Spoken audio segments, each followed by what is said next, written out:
Hello friends எல்லாரும் எப்படி இருக்கீங்க? நான் உங்கள் விஜி. இன்றைக்கி வந்து உங்களுக்கு நான் கேரட் ரைஸ் செய்கிறது எப்படின்னு காட்டுறேன். இந்த கேரட் ரைஸ் வந்து ரொம்ப ரொம்ப ஈஸி. பசங்களுக்கு காலையில் லஞ்ச் பாக்ஸ்க்கு கொடுக்கறதுக்கு ரொம்ப ஒரு ஈஸியான ரெசிபி. ரொம்ப சுவையாக இருக்கும், ரொம்ப டேஸ்டியாக இருக்கும். ஒரு வாட்டி கண்டிப்பாக ட்ரை பண்ணி பாருங்கள். கடாய் சூடு பண்ணிக்கோங்க. இதில் ஒரு 3 ஸ்பூன் எண்ணெய் விட்டுக்கோங்க. எண்ணெய் விட்டதுக்கப்புறம் இதில் பூண்டு நல்லா சின்ன சின்ன பீஸாக கட் பண்ணி ஒரு 10லேருந்து 15 பல் பூண்டு நான் போட்டிருக்கேன். பூண்டு தான் இந்த ரெசிபிக்கு வந்து ரொம்ப ஒரு நல்ல ஃப்ளேவர் கொடுக்கும். அப்புறமா ஒரு வெங்காயம் நல்லா சின்ன சின்ன பீஸாக கட் பண்ணி போட்டுக்கோங்க. அடுத்தது இதில் பச்சை மிளகா, ஒரே ஒரு பச்சை மிளகா நல்லா சின்ன சின்ன பீஸாக கட் பண்ணி அதுவும் இதில் சேர்த்துக்கோங்க.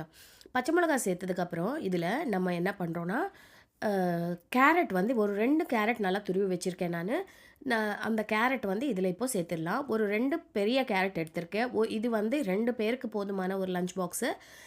ஒரு 2 பெரிய கேரட் எடுத்திருக்கேன். நல்லா கழுவிட்டு இந்த மாதிரி சீவிக்கோங்க. நல்லா ஒரு துருவிட்டு போட்டுக்கோங்க. இப்போது நம்ம மிக்ஸ் பண்ணிடலாம். மிக்ஸ் பண்ணிவிட்டு ஒரு 5 நிமிஷம் அப்படியே விட்டுடலாம். 5 நிமிஷத்தில் இந்த கேரட் வந்து நல்லா ஃப்ரை ஆகிடும். நீங்கள் இப்போ மூடி கூட போட தேவையில்லை. கொஞ்சம் அது வந்து கிறிஸ்பியாக இருந்தால் தான் கேரட் ரைஸ் நல்லாயிருக்கும். ரொம்ப சாஃப்டாக அது வெந்துருச்சுன்னா நல்லா இருக்காது. அதனால நீங்கள் மூடி போடாமல் அப்படியே ஒரு 5 நிமிஷம் அப்படியே விட்டுருங்க. பாருங்கள், நல்லா ஃப்ரை ஆகிடுச்சு. நம்ம போட்ட கேரட்டு, வெங்காயம் நல்லா ஃப்ரை ஆகி நல்லாயிருக்கு. இப்போது நம்ம வந்து வேக வச்ச சாதம் நம்ம வந்து நார்மல் ரைஸும் யூஸ் பண்ணிக்கலாம், இல்லை பாஸ்மதி ரைஸ் கூட நம்ம யூஸ் பண்ணிக்கலாம். நான் நார்மல் சாதம் தான் இன்றைக்கி, நம்ம பச்சரிசி சாதம் தான் நான் போட்டிருக்கேன். நல்லா ஒரு 2-3 கரண்டி சாதம் போட்டுட்டு இதில் ருசிக்கு ஏற்ப உப்பு போட்டுக்கோங்க. நல்லா ஒரு 1/2 ஸ்பூன் உப்பு பிடிக்கும். உப்பு போட்டுட்டு நல்லா எல்லா பக்கமும் நல்லா அந்த போட்ட கேரட்டு நல்லா அந்த சாதத்தில் நல்லா ஒட்டுற மாதிரி நல்லா மிக்ஸ் பண்ணிக்கோங்க.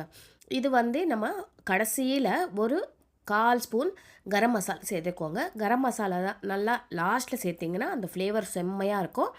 நம்ம ஏற்கனவே இந்த பூண்டு போட்டிருக்கிறதுனால அந்த ஃப்ளேவரும் நல்லாயிருக்கும். இப்போ கடைசியில் கருவேப்பிலை நல்லா இந்த மாதிரி சின்ன சின்ன பீஸாக கையில் இது பண்ணிவிட்டு போட்டுக்கோங்க.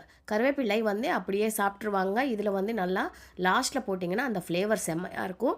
இப்போ நல்லா மிக்ஸ் பண்ணிக்கோங்க. அவ்வளோதான், சூப்பரான கேரட் ரைஸ் ரெடி ஆயிடுச்சு.